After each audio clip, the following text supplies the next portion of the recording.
She's not going to be dreaming about true love. She's dreaming about becoming the leader she knows she can. So I think it's really sad that mainstream media has kind of created this narrative that like any kind of romance is inherently anti-feminist. And all the love in the world to Rachel Ziegler, and frankly anyone who's played a Disney princess. I know those roles come with a ton of baggage, but I personally cannot wait for this super reductive kind of like girl boss feminism to just die out. I see it a lot in relation to these like live action Disney princess movies because the conversation immediately becomes about like, oh, well, she's not going to be rescued by a man. She's not giving up her voice for a man. She's going to be a leader. And again, not only is that super reductive to the actual plots of these stories, but it's also very flattening from a character perspective. My biggest issue though is how frequently it's lobbied at like young female characters. Because I don't know about you, but when I was a young hormonal teenage girl, I was very frequently accused of being boy crazy. And those conversations always felt unbelievably condescending and belittling, which was a lot considering as a teenage girl, no one took anything I said seriously already. But the truth is, from a developmental standpoint, it is vitally important for young people to start establishing deep human connections outside of their family unit in adolescence. That's like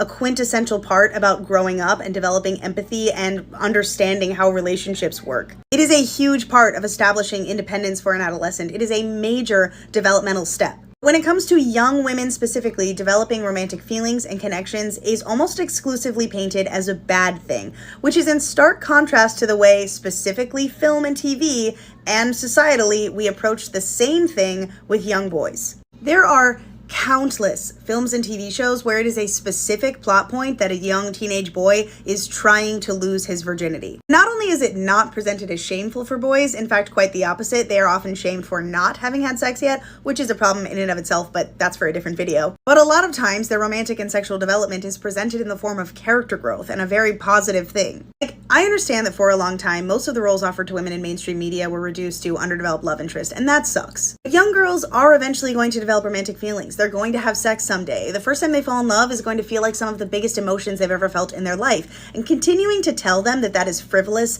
and unimportant and shameful, like, isn't helping anything. Yes, we should absolutely ensure that the female characters we're presenting on screen, especially to younger audiences, are not a one-dimensional love interest, not defined by the person that they love. But we also have to stop telling young girls that love is unimportant and they're silly if they feel like it is.